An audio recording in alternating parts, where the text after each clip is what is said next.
Nga mga kababayan, meron tayong panibagong reaksyonan ngayon na kung saan sabi nga nila, sabi ni Digong, especially nung in-interview siya sa Congress, na wala daw siyang pera. Umaasa lang daw siya sa kanyang retirement pay. Kaya nga sabi nga niya doon, wala daw siyang pamasahe papuntang Maynila na mag-present siya sa hearing sa Congress, sa Quadcom. So ngayon mga kababayan, kung papansin ninyo na wala daw siyang pera, pero yung anak niya na si Kitty Duterte kung saan-saan na pupuntang lugar at ang mamahal na mga gamit, 'di ba? Kung gusto niyong malaman mga kababayan, meron akong gustong ipakita sa inyo at proof po ito, mga kababayan, na si Kitty Duterte ay maraming pera. So ito, hindi naman natin masasabi kasi si Kitty wala pa naman itong trabaho. Kasi actually nag-aaral pa yata ito at sabihin natin may negosyo ang kanyang ina, no, patungkol sa mga buy and sell yata ng mga luxury items. So saan ba galing ang kanilang pera? Imposible naman na hindi ito binigyan ng pera ni Digong, di ba? So ito po mga kababayan ay iaano ko sa inyo. Ito luxury, di ba, na gamit. Gamit ni Kitty Duterte ng mga luxury gamit. Ito ha, mga kababayan. Sa ngayon nga, wala daw pera si Duterte. Ngayon nga, may mga nag-ano na bakit ang mamahal ng mga gamit ni Kitty. So, ito nga, pumunta nga sa dahig, itong si Kitty Duterte. Ano ba guys, grabe na trending ito sa blow up. Nakita nyo naman, itong kwentas na sinuot ni Kitty Duterte na kung saan nagkakahalaga ito ng 300 to 400,000 pesos. So, 'di ba? Ayan. So, ngayon sasabihin niyo walang pera si Digong. So, sa madaling salita, may pera po si Digong. At ito po ang katotohanan, mga kababayan, na hindi alam ng taong bayan. Bakit?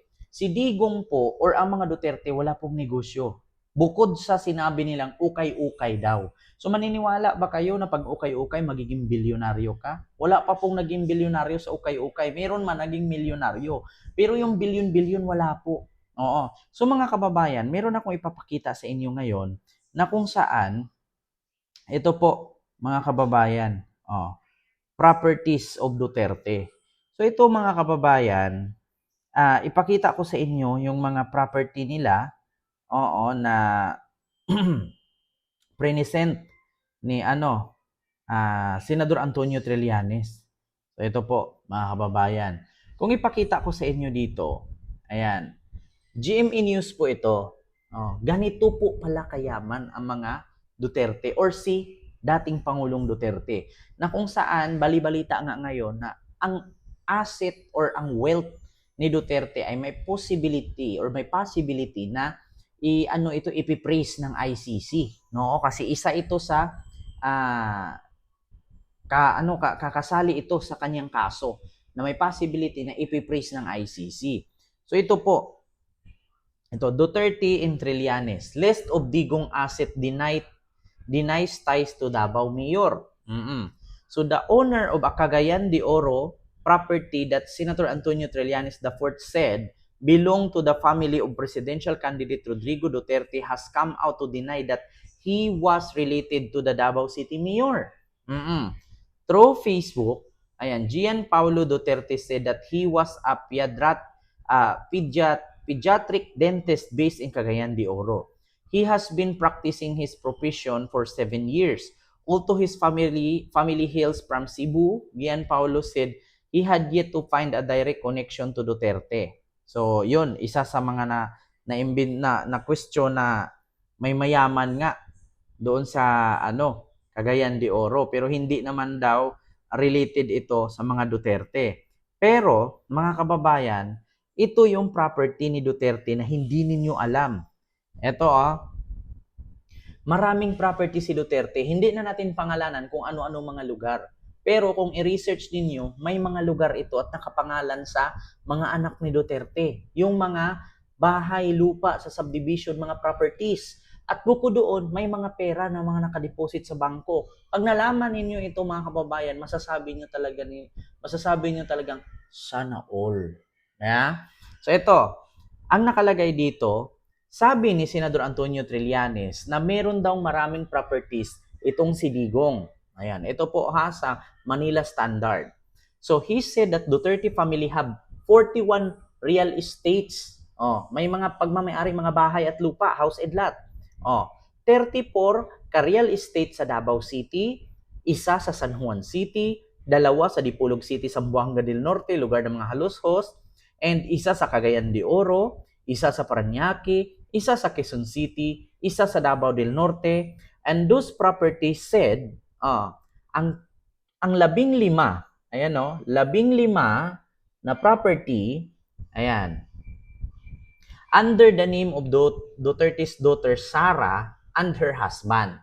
So, nakapangalan daw ang 15 property ni Duterte kay Sara Duterte at sa asawa ni Sara na si Mans Carpio. Ngayon, ang 10 naman ay nakapangalan sa kanyang eldest son na si Paulo Duterte. Ang 8 naman ay nakapangalan sa kanyang youngest son na si Basti Duterte na mayor ngayon. At ang 2 naman ay nakapangalan sa kanyang pinakabunsong anak na si Kitty Duterte. Ayon, in his 2014 Statement of Asset, Liabilities and Net Worth, Duterte said his combined real properties were valued 1.36 million as mayor of Davao City. Duterte earned less than 1 million a year of 79,000 a month.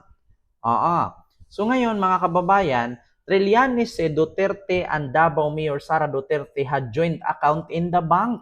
He said a simple person would only have 1 or 2 properties. But if you have 10 or more, you have to explain. I believe Mayor Duterte has more properties and assets that are not under his name. Nako. I think he has more ill-gotten wealth in the millions, sabi ni Senador Antonio Trillanes. So ngayon, eto na, Duterte, ayan, pangalanan natin ha, yung kanilang real estates. Saan-saan nga ba ito mga kababayan? A Duterte property, where is located? So ito na. Ito, Philippine Star ito, mga kababayan. Ha? So ito, Trillanes Burst List of Duterte Properties. So ganito kadami, malulula kayo, mga kababayan. Bukod sa joint account ni Sara Duterte at ni Digong na pera sa bangko, may mga ari-arian itong nakapangalan kay Sara, nakapangalan kay Paulo, kay Basti at kay Kitty. So ito, a property. Ayan. Ito na nakalagay. Trillanes said 41 properties were covered by transfer certificate of title. Actually, 41 properties ito. So, 40 lang ang covered by transfer certificate of title or TCTS. And located in Davao City, 34 piraso sa Davao City.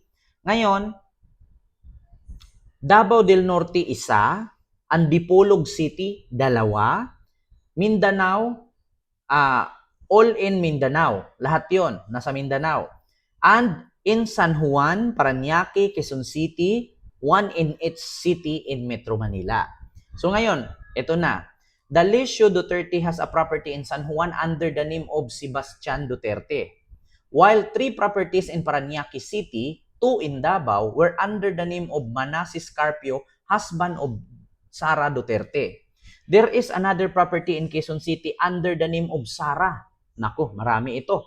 Ito ha, balita ito, Philippine Star ito, mga kababayan. Nilabas ito ni Senador Trillanes.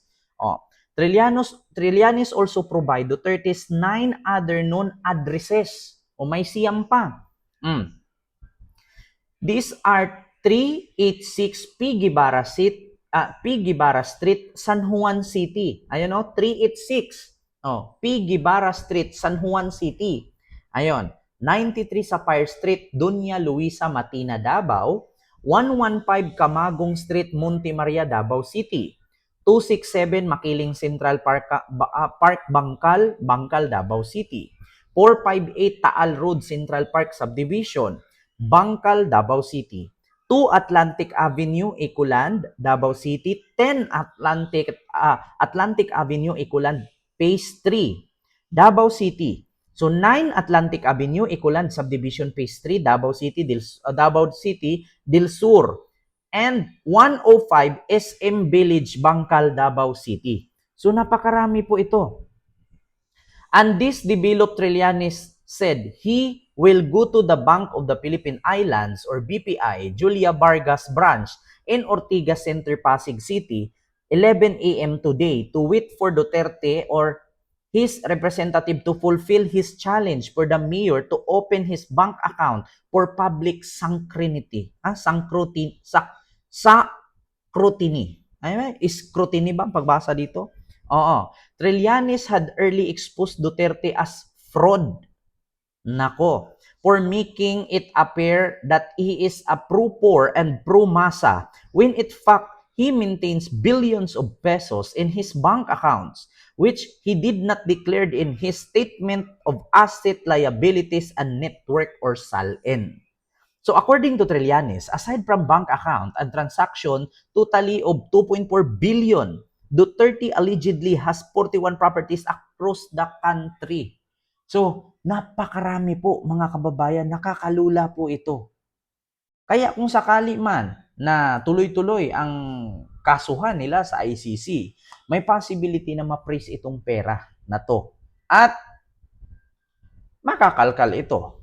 Ito actually mga kababayan, hindi maglabas si Senador Antonio Trillanes ng ganitong issue. Kasi kung ito peke, ito fake news, hindi totoo, pwedeng idemanda ng mga Duterte si Senador Antonio Trillanes. Ngunit, bakit wala silang aksyon? Kasi nga, baka totoo. Yeah? So yun lang mga kababayan, nakakalula po pala ang yaman ni Digong. Bukod sa bilyon-bilyong transaction sa bangko, meron siyang mga properties na milyon-milyon ang halaga at nakapangalan ito sa kanyang mga anak. Na umabot ito ng 41 properties or real estates. Naku po, napakadami. So maniwala ba kayo na walang pera si Digong?